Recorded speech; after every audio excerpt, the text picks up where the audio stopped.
Welcome back, everyone, to Drunk Bible Study Bonus Edition, where we tell you all of the things that we didn't understand from the episode. I don't know. I mean, So that's basically what we're doing here. Just go back and Most listen to of that it. episode. Not all of it. And just all that's what we didn't understand. Yeah, that's basically all of it. No, I saw in the chat that people were calling Jeremiah the weeping prophet, and I understand why a little bit more now, but he's had a rough time, and really kind of delving into that a bit more currently in the episodes that we are in and that we are going to be going into eventually. Like, you mean But like the ones where we learn a little bit more about his life and stuff like that? Yeah, all of that stuff. But I mean, even now, like he's weeping. He's upset. He's not happy. He's not a happy boy. He did mention crying at one point. Yeah. I thought it was more of like a crying out, like Yahweh. Yeah, I don't know. I mean, maybe we wept a lot, but yeah, maybe it's like a figurative weeps. Figurative wap. Wept. So according to BibleDiscoveryTV.com, Jeremiah prophesied from 627 to 586, which is 41 years. Okay, it's a solid 41 career. years. It's a very long time. It's a long time to prophesy. It's probably a long time to live back in this moment, but That's true. Right. he went through a lot. He went through a lot in that time. So, as we recall, he was a little baby in the womb when he was called upon to be this prophet. Are we starting the count of the 41 years from him being a baby and Yahweh being what's that? And he's like, it's a stick. And Yahweh's like, good job. You're a prophet. So, no, what this says is that Jeremiah receives his call from God when he's very young, perhaps no more than 13 years of age. Okay. And I'm like, where are you pulling that number out from? I don't know. Okay. The thing that I found most interesting about this BibleDiscoveryTV.com is that he is the only prophet ever instructed by God not to pray for his own nation. That he's essentially like the prophet of Judah's midnight hour. And he's proclaiming the destruction. Cowboy. Yeah. He is in the midnight hour. Yeah. And he's proclaiming the destruction and the end of that Jewish nation. Okay, so it's like not even having a sense of supplicating for your nation or hoping for the best. It's just straight up delivering the gloom and doom. Yeah, no, totally. Yeah. Like he is this weeping man about Judah and about, Israel in general at that point. But it kind also of yelling a lot. Yeah, he yells a lot too. But it's kind of juxtaposed with Samuel, who does the exact opposite because God called upon Samuel as a young boy to become a prophet who turned the lights, as this says, the lights on Israel. He anointed Israel's first king. So, Right. Yeah, Samuel was kind of like the opposite of that. And now Jeremiah is turning the lights off on this Jewish nation. Oh, So it sounds that's- like Samuel kind of started the beginning of the end, So Yahweh's like, you don't want kings. And they're like, yeah, we do. He's like, okay. And here we are. Okay, And good here luck. we are. Yeah. This other thing, messenger42.org, says that for over 23 years, God sent Jeremiah to his people to warn them to repent and turn back. So maybe like for half of his career, he was yelling and saying, nah, you guys gotta be better, but then they didn't. And essentially, yeah, I mean, he's a weeping prophet also because he did all of these things and said, y'all need to be better. And they didn't believe him. And they kind of like threw him in shackles and were upset at him. And that would suck. Like he had to do all these things and prophesy all these things, yet nobody believed him. Right. And they punished him for it. So that's a lot to weep about. It is. I feel like we do need to have a brief sidebar discussion distinguishing shackles from stocks from the gallows, because I feel like, Emily, you've used all of those Shackles? interchangeably at this point. Okay, fine. Like he was in, as they say on The Wire, the bracelets. Yes, okay. They put the bracelets He wasn't, on though. him. He was put in the stocks, which is different. Well, was he not braceleted? We don't know. I He mean, may or may not have been bracletized.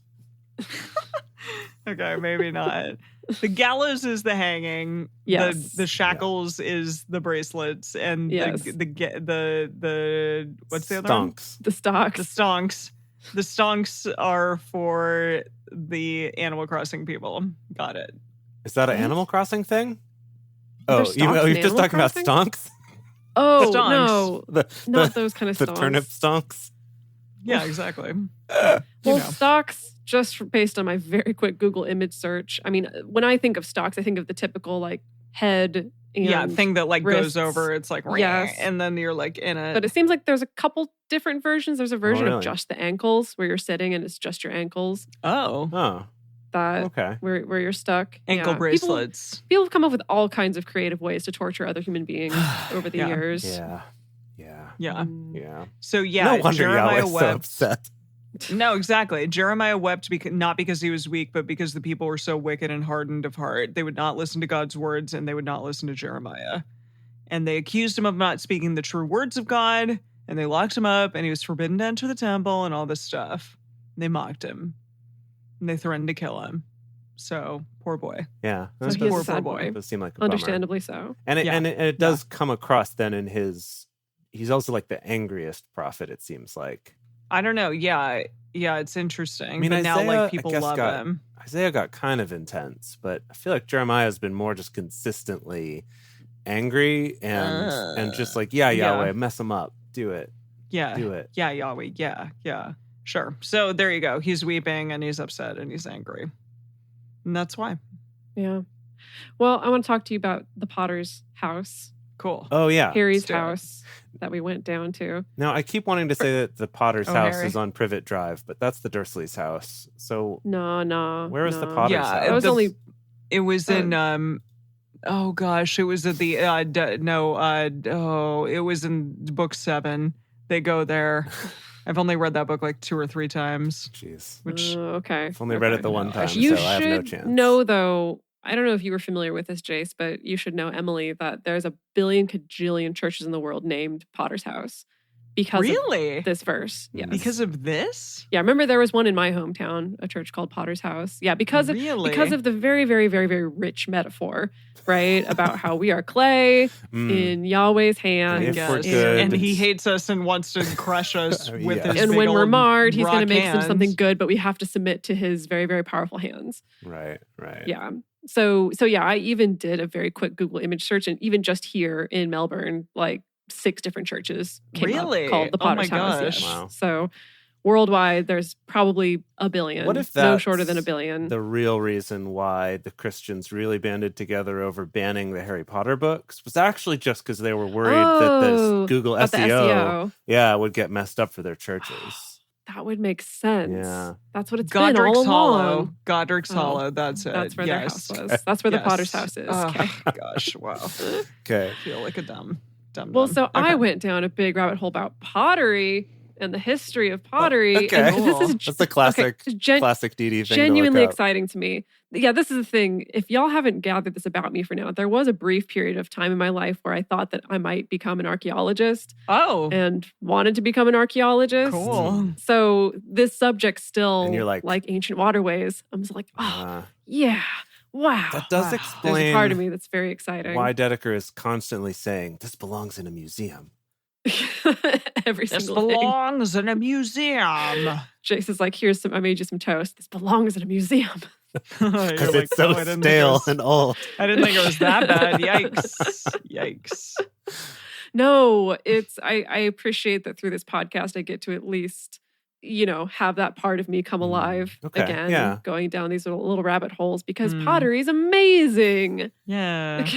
Tell us about it. for a couple different reasons. First of all, to think about the fact that pottery is basically all we have for history, for a lot of world history, right? It's like all we have for like dating certain things and like certain regions. Like pottery is like huge in the archaeology world, Mhm. right? Oh, yeah. No, Like, they love those. just potsherds, Also amazing personally, I think. I went in this whole rabbit hole about the history of pottery and just thinking about what it took for humans to figure out pottery in general. I mean, it starts out pretty simple, right? As long as you have clay and you figure out, you play with it like Play-Doh, and then you figure out like, if I leave it around, maybe it kind of dries out and I can use it for something. But Yeah. you have to figure out stuff like how to fire it, because actually firing pottery requires very, very, very hot temperatures. Yeah. And so there's a long period of time in human history where we have clay. We figured out we can shape things in clay, but we don't have the ability to actually get temperatures hot enough, or we've not developed a consistent way of getting temperatures that hot enough to be able to fire something. And now, long before we build kilns. That firing process, that is just what makes it like shiny and smooth and hard. Well, Jace, I don't know a lot about clay. You have to have Jace, something. So you want me to go? Yeah. So I mean, there is. So first of all, we got to talk about earthenware, stoneware, porcelain. It's all different. Oh dear. All pottery, but all different. And then we get into glazing. Glazing came up a lot later. So probably when you're thinking about that smoothness, you're thinking more about doing the glazing. Yeah, that's what I'm thinking of. Yes. So the important parts as far as our story is concerned is so to put this in perspective, the first time we have any evidence of a potter's wheel is probably like the Middle Bronze Age. So that's 1900 BCE. So significantly before this. Yeah. So at this point, pottery wheel. No big deal. Been there, done that. Yeah. It's Everyone's no got big them. deal. Everyone's got Or one. at the dollar store or at the shekel store. Oh my goodness. Yeah. At this point, so the initial potter wheels needed two people to operate. So it's like one person who's spinning the wheel. Right. Yeah. And then another person working the clay. I don't know at which point we get kind of different technologies in engineering to be able to, almost like have like the push wheel sort of situation. But of course that develops eventually. Now, what's unique about ancient Israel at this time, I found this really interesting article, is they talk about the fact that basically in a lot of archaeological sites and archaeological study of ancient Israel, there's basically no written documents to reference to suggest dates for objects or for buildings that people find. None. The reason for this is because the fact that like in Egypt, they wrote on papyrus, and in Egypt, the climate is very dry, and so papyrus preserves very well, like mummies. But at this time in Israel, not very dry. And so while they probably did have written documents that they were writing on papyrus, it did not survive, right? Like it would disintegrate. Okay. Interesting. So what we have are pottery shards, essentially. And like we talked about that in the bonus episode last week about how pottery shards would be used essentially as like your scrap paper for some people, that's basically what we have as far as written documents are concerned.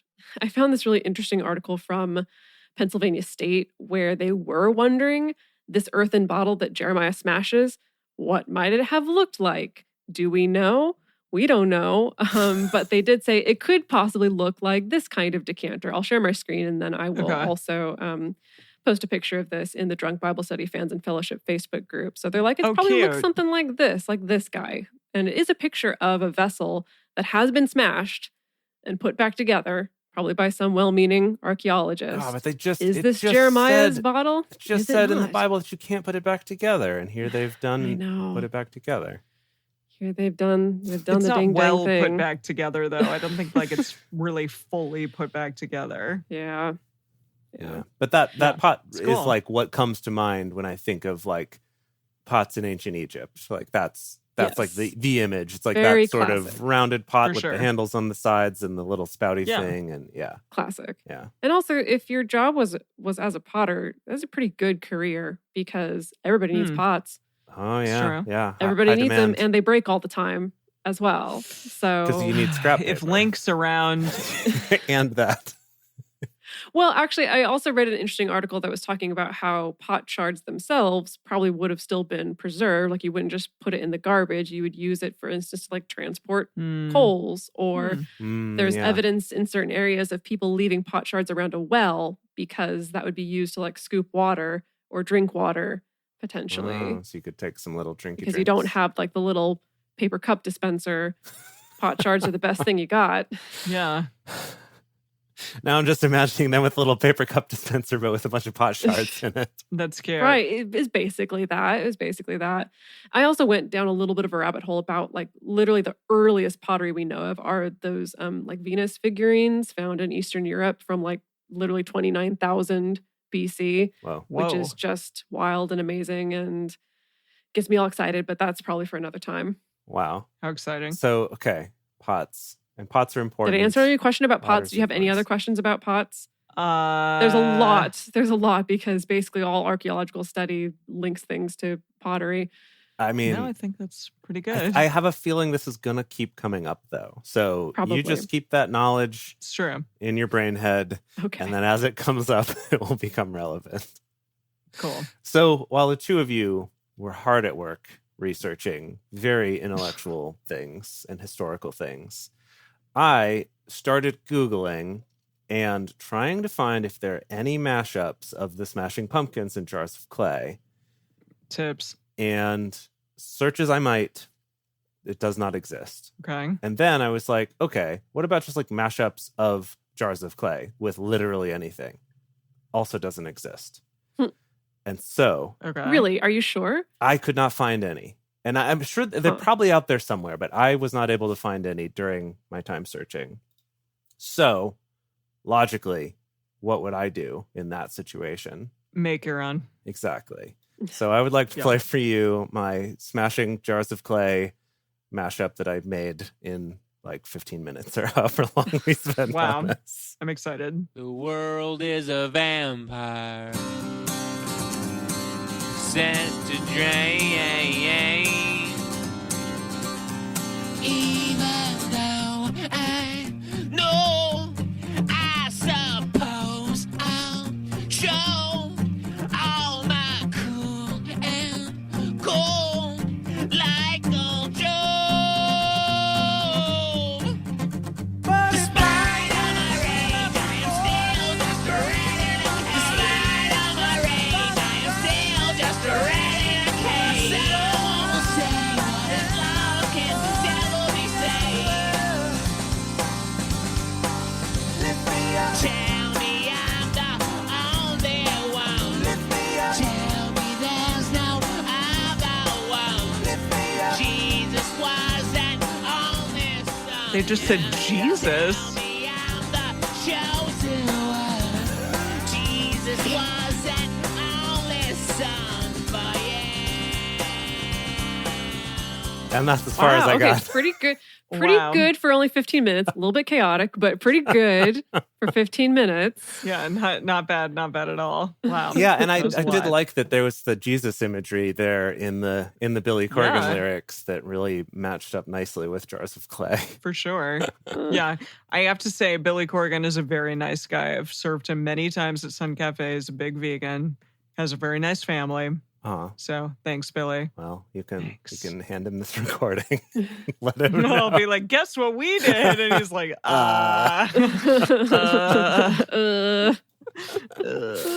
yeah. then he stops coming to the restaurant anymore. Exactly. Then that happens. Whoops. Sorry, everyone. Yikes.